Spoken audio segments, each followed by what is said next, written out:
Is Daily Blast Live. We're talking about what you're talking about. Real, honest, entertaining, live. DBL starts right now. 3, 2. Welcome to DBL. It's Friday, April 30th. I'm Lindsay in for Tori, and I'm here with Alan Brandon. Yes. You're who? I'm Lindsay. Killing it today. Oh, man. Okay, so let's get started. It's the moment that we've been waiting for. Places opening back up completely. First up, New York, my city, will fully reopen starting July 1st, meaning restaurants, gyms, shops, arenas, stadiums, and even some theaters will be fully open. Starting tomorrow, Las Vegas casinos will be back open at 80% capacity, and it's expected that cruise ships, y'all know I hate cruise ships, will be allowed to sail again by midsummer. There's one condition: they'll require 95% of customers and 98% of the crew to be vaccinated. This brings up a really interesting conversation. Can companies require employees to get vaccinated? According to one survey, more than 60% of companies in the U.S. will require proof of vaccination. But DBL Nation, we want to know what you think. Is it okay for companies to require vaccines? Go to dblvote.com to weigh in. So I am confused about this because I know a lot of people have feelings about vaccines, trying to figure out if they should get them, if now's the right time, being pregnant, some people. So I don't know about mandating it. I know they have to make exceptions for religious reasons. But what do you think, Brendan? See, I don't like the verbiage that's being used. I love if they would say we would encourage you all to get the vaccine, but when you say require, you draw that line in the sand and you open yourselves up to lawsuits. So when you use that word, the liability. I don't like, you're opening yourself to be liable to those lawsuits, Al. I don't know if we should use that word require. Okay, so according to your logic, we're going to start having bars just encourage that people be 21. Ooh. Well, right? In Europe, they drink at 18. Okay, I'm just saying. Well, I know, Al, you're a real proponent of the vaccine. You're like, what's everybody waiting for? I'm a proponent of let's keep it all the way 100 about how we feel about this country because, Lindsay, Brandon, if you want to win an election, you call your opponent a socialist. We are proud capitalists in this country. But as soon as corporations start acting like capitalists, everybody gets in their feelings. I'm like, you want people to be vaccinated so you can keep your doors open so people can keep coming to your business. If Carnival has 4 massive breakouts, that's going to kill their sales that have already been down for 2 years. So these businesses have to make sure that they stay open, and the vaccine passport's the only way to do that. You say Carnival, that's a cruise. So you're electing, this is a vacation type thing. So I want to go on a cruise. That is somewhat, it's a leisure.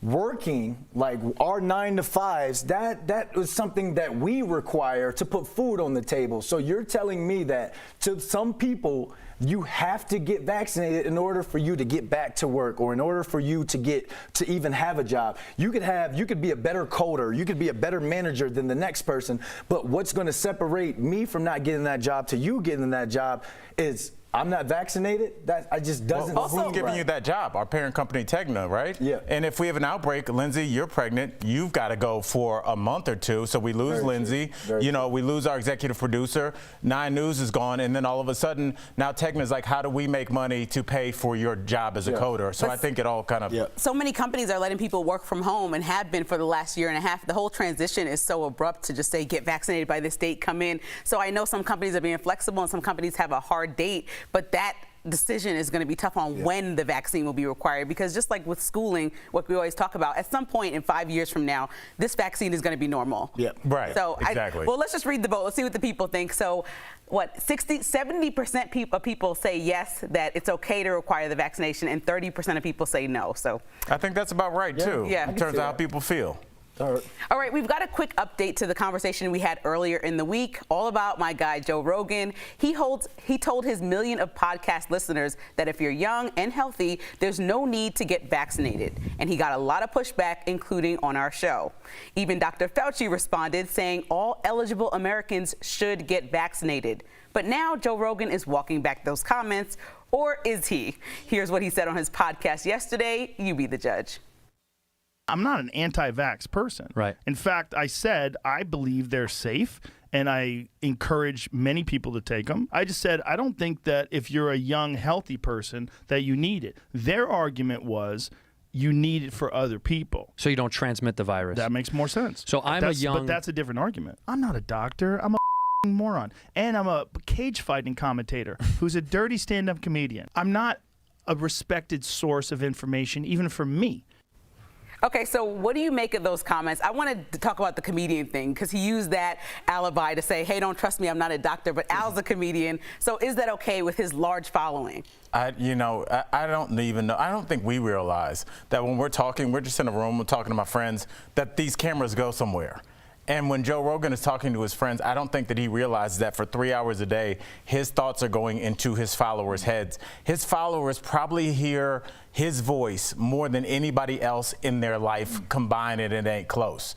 And so he does have a lot of sway, and maybe he is just now cognizant of it, and I could see how that could happen on a little bit of a smaller scale, but he's got to be responsible because he can't just pull that I'm a comic thing, because people listen to him. People live their life by how he lives his life. Yeah, you could tell he had to toe the line a little bit there, but the whole, hey, go get the vaccine. I'm not saying it's a bad vaccine. That came from upstairs. That came from the people who sign your checkbook. But then on the flip side, don't listen to me. I'm just a dirty comic. That came from the viewers. That came came from the people who help put money in your pocket, helps upstairs write that check. So he told the line there a little bit, but like you said, I don't think he understands the weight or the validity of what he says and how his listeners follow every word. Yeah, we'll see if he watches what he says moving forward. I don't know if he will. No, he's a dirty comic. They're not going to watch what he says. All right, so 5 people have been arrested for allegedly kidnapping Lady Gaga's dogs. Now, back in February, 2 of the singer's French bulldogs were kidnapped and her dog walker was shot. Now, 3 men, who police say are gang members, were charged with the crime. 2 others, including the father of one of the suspects and the woman who returned the dogs, were also charged. Yes, that lady. Police say the suspects targeted the dogs because of their high value and they did not know they belonged to the singer. I was one of those conspiracy theorists that thought somebody plotted on Lady Gaga and took that ransom money, but I'm so surprised that they got caught. Lindsay, first of all, we needed an Al was right buzzer, so if the booth can get on that.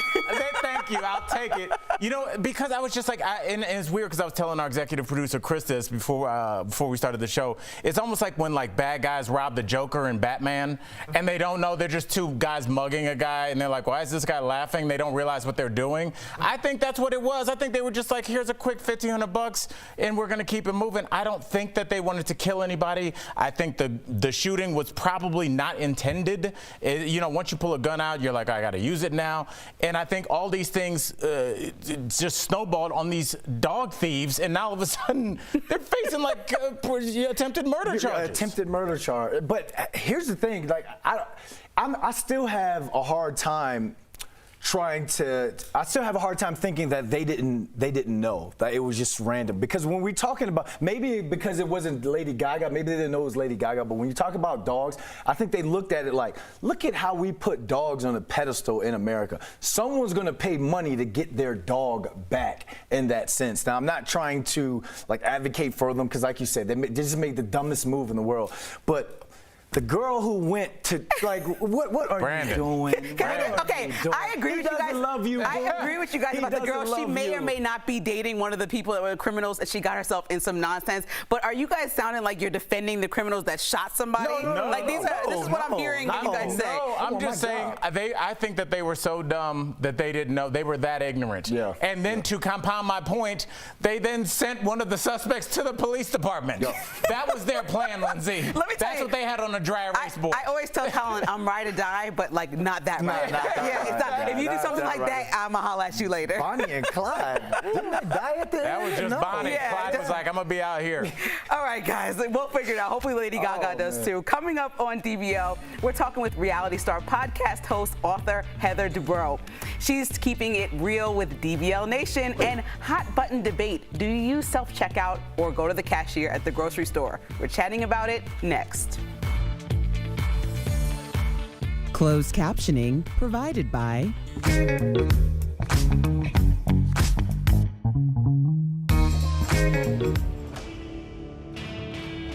Here's a question we got in an email. If we need to get booster shots, do we stick with the same brand as our original vaccine? Our sources are the FDA, Dr. William Schaffner, an infectious diseases expert from Vanderbilt University, and Dr. Anna Durbin, a vaccines expert from Johns Hopkins University. Well, at the moment, the scientists and the companies and the NIH are working on kind of phase 2 vaccines, right? So-called boosters. We haven't decided we need them yet. The other good news is those are starting to be tested, and even different platforms or mixed vaccinations are also starting to be tested, particularly in the UK. Basically, while we don't know if we need booster shots, the pharmaceutical companies have already started to test for them. And while it's likely if you got, say, a Pfizer vaccine, you would then get a Pfizer booster, testing on mixing brands is also starting. We'd have to look at that, look at the data, because we want to make sure we maximize the benefit and minimize the side effects. Most importantly, with all this booster talk, all recommendations about booster shots need to come from the FDA and the CDC.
Welcome back to DBL. So you never know when a giant debate is going to break out on Twitter, but one woman's tweet has gone viral, and now we've got to talk about it. She tweeted, quote, "Do you prefer self-checkout at the grocery store or to use the cashier?" So this may seem like a simple enough question, but it turns out a lot of people have very, very strong opinions about this. So DBL Nation, do you prefer self-checkout or the cashier? Go to dblvote.com to weigh in. I just want to say that if I have more than 10 items, it's not happening. I'm not going to self. 10? Yeah, self-checkout. Self-checkout is 15 items or less. Yeah, but okay, if I have more than like 5 things, because you know what, I'm always like, excuse me, I'm over 18, please come check out this wine. Excuse me, I'm not trying to steal this orange, I didn't know which one it is. And it's like, the lady's coming over 5 times before I check out.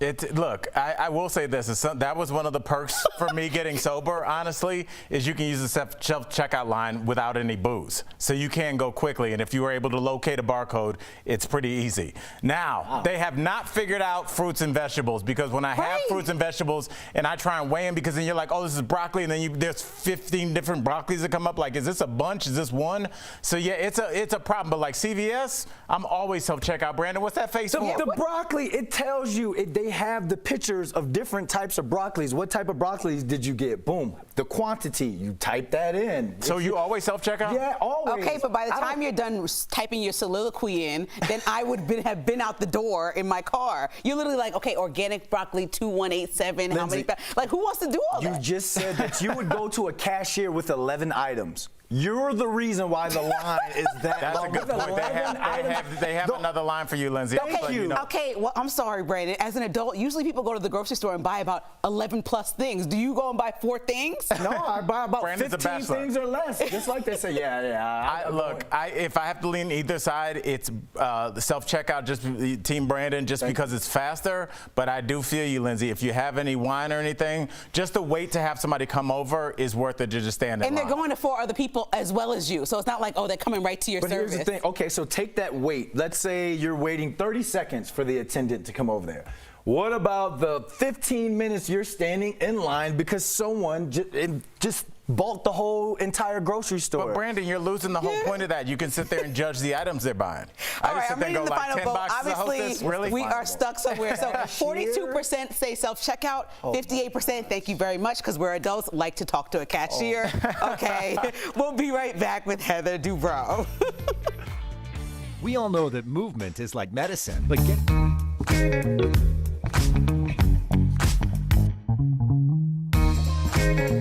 If you plan on getting your coronavirus vaccination, you might want to avoid partying too hard.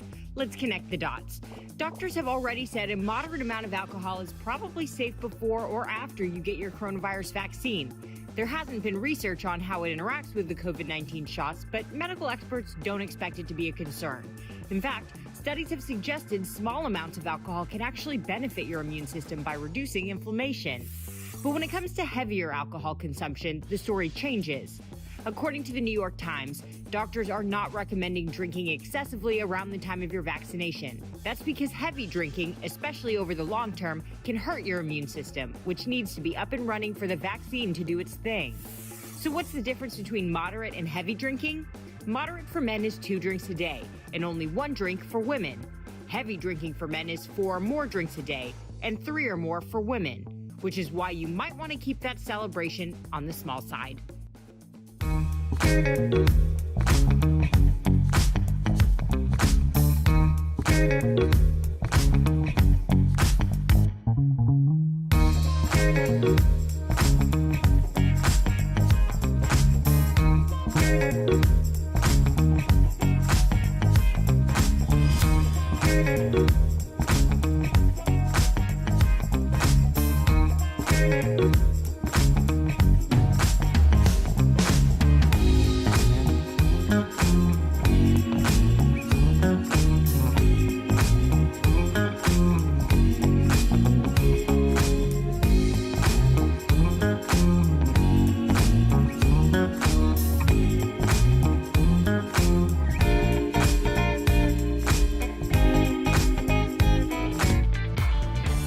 Welcome back to DBL. So what do housewives do when they leave the drama of reality TV behind? Well, Orange County housewife, mogul, and mom Heather Dubrow has found a way to do it all. We caught up with her earlier in today's Chatting with the Stars. Hey, hey. Hi, everyone. Good morning. Welcome back. We've missed you. So you have some new exciting projects, which we're going to talk about. But first, you just got back from a wellness trip, which included hiking. Your husband, Dr. Terry Dubrow, also went along. Was it a good idea to share your me time with him? Just wondering. Okay, we have a very good relationship. We've been together, almost 25 years. And the secret to our long-term relationship is separate bathrooms. So I do make sure that even on vacation, that rule, holds true. Yes. But we did go on this crazy trip. And I have to say, it was fun. We reconnected. We dried out for, several days. You could see how far he is behind me, though. I pretty much kicked his butt. Yeah, you don't even see him. He's far, far away. I'm sorry, Heather, I have a question. This is Al Jackson, but it looks like you're coming to us from the future. Like, I don't know if you're on the Starship Enterprise. That is the coolest room ever. I need one of those in my place. Thank you. This is my office, which I've turned into, where I do my podcast over the last year with the pandemic, but I've actually now been building a whole new studio in the house. I have to say, one of the cool things about what's happened over the last year is how we've all had to pivot and really figure out how we're going to do our work from home. And I actually kind of love it. I think you speak for a lot of people, but let's get to your point. Now you're saying, we've all been home and there's a reason for that. So you got the Johnson & Johnson vaccine. What does your husband Terry say about the potential side effects? And just honestly, how'd you feel after you got the shot? So, I was really excited to get it. I actually had COVID in February. I was lucky. I had a very mild case, but I knew I had immunity and I was waiting my turn. Thankfully, I'm very, very young, so I had to wait quite some time. But when I was eligible, I went in and that's what I was given. Of course, I got the vaccine and literally 3 hours later, they paused it. That was, a little upsetting for a moment. But the truth is, Terry said, look, you're talking about 6 cases and almost 8 million people. And I'm very comfortable with it. And that's a very rare side effect. And, I had it 2 weeks ago and I'm really confident with it. And I feel like whatever vaccine you can get it. Good for you. All right, Heather, you have a podcast that you mentioned, Heather Dubrow's World. The downloads are very impressive. But you recently had on one Miss Suzanne Summers, and she talked about her sex life. Now, Heather, I'm just going to shoot you straight here. Did you tell her to get real? What is going on? She does not have that much sex, does she? No one has that much Come on, sex. yeah, how do you compete with that? Apparently she does. Now, look, I'm no prude. We have a very nice sex life. But, Suzanne was telling me she had sex 3 times that day already, and it was already noon. It was only noon. I was like, what are you taking? Is there edibles involved? Are there stimulants? Are there toys? What is going on here, people? Were you buying exhausting. that? Like, were you buying that? Like,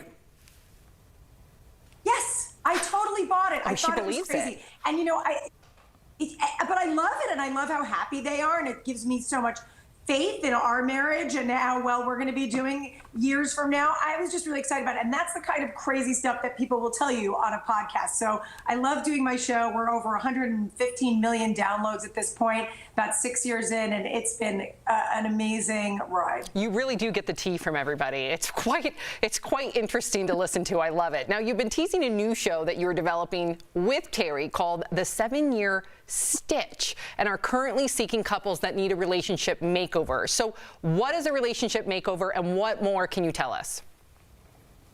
So this is so exciting. People call Terry and I couple goals, relationship goals. And so what we realized was, you know what? We're going to open up our Rolodex and we're going to help people. We're going to take couples that are in that 7-year-ish period of time where they're, getting that itch. Is this the right thing? Is this the wrong thing? Are we growing together, apart? And really give them an internal, external makeover. And there's a very cool twist at the end. We are looking for couples right now. We are casting. We're going to be shooting this summer. Go to Trooper casting@gmail.com if you want to be a part of this. It's going to be amazing. It's for a big network, and we're very excited. Ooh, DBL Nation, you better email her right away. Thank you, Heather. We appreciate you. DBL Nation, be sure to check out new episodes of Heather's podcast, Heather Dubrow's World. We'll be right back. Bye, Heather. Promotional consideration is brought to you by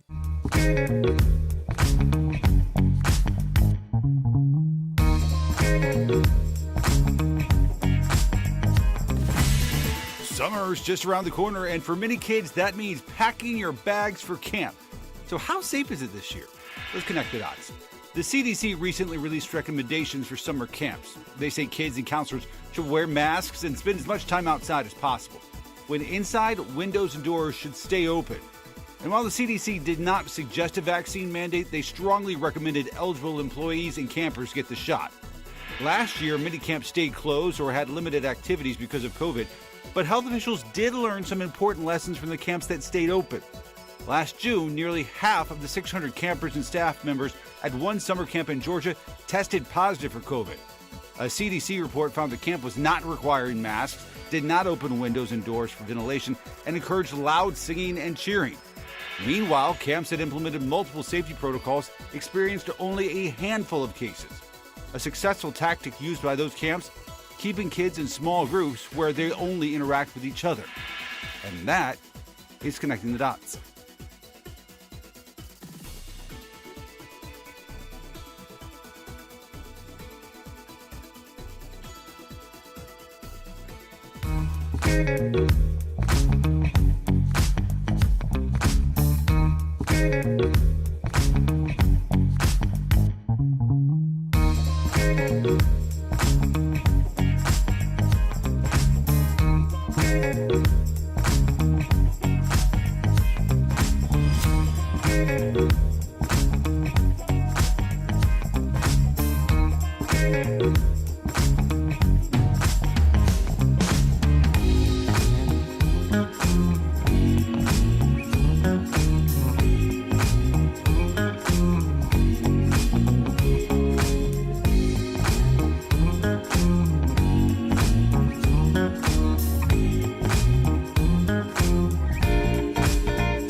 Games, you win stupid prizes. You cannot have it both ways. And you're a fool, and you deserve to be fired. Wow. DBL is off script. You can come at me, and I know you will. And I need to put that on my license plate or something. Time out. Like, I'm just gonna be honest. DBL is unpredictable. I'll try it today.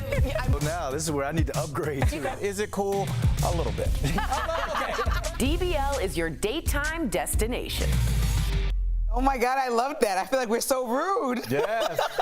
What? I love it. It's the way people talk to their friends. Yeah, exactly. That's what we are. So I love it. You guys troll me. You guys troll me though, but. Oh man. Okay. We well, support you. Listen. If you've taken a fitness break during the pandemic, you're not alone. Obviously, look at me. We're chatting all about it in DBL's Focus on Fitness, presented by QB. So the key is to take small steps frequently and change up your routine. Our bodies don't respond well to the same activity over and over again. So if you used to run, ease your back ease your way back into jogging 3 times a week. This will also avoid any muscle strain or injuries. Or if it's an at-home exercise, just change up the intensity and how often you do it. Once you make exercise a part of your routine, your endorphins will motivate you to keep it up. So staying active is so important, and QB has made it easy regardless of physical ability or age. Try their under-desk elliptical at home. Call 1-800-782-2351 or visit QB.com to learn more. I know you guys have been working out, but I do have some comments to read to you. So Tammy says, my company, my rules regarding the vaccine. So she doesn't care if you don't want to take it or you do want to take it. And someone says, I'm going to call my lawyer. Next. Oh my gosh. And then Christy says, fine with me. I'm vaccinated, so no worries. I don't care about anybody else. There it is. Vaccinated. Let's just open back up. It's a good thing. We just want to be free. We're talking about reopening. So listen, goodbye to all coworkers at home. Today and like every day, DBL is new. We'll see you Monday. Same time, same place. Thanks, Tori, for letting me keep your seat warm.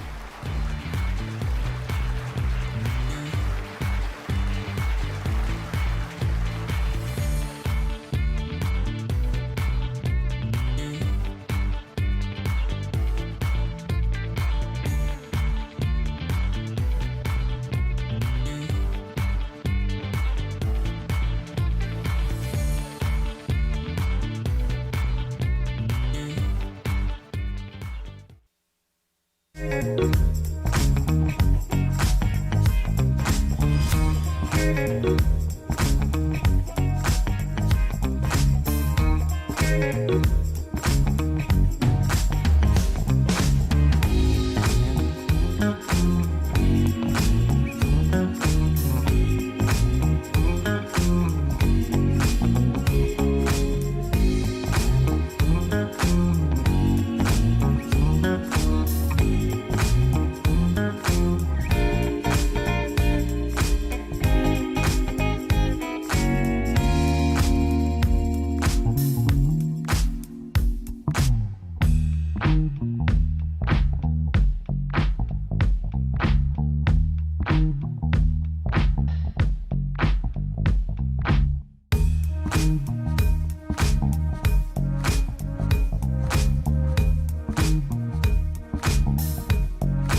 you.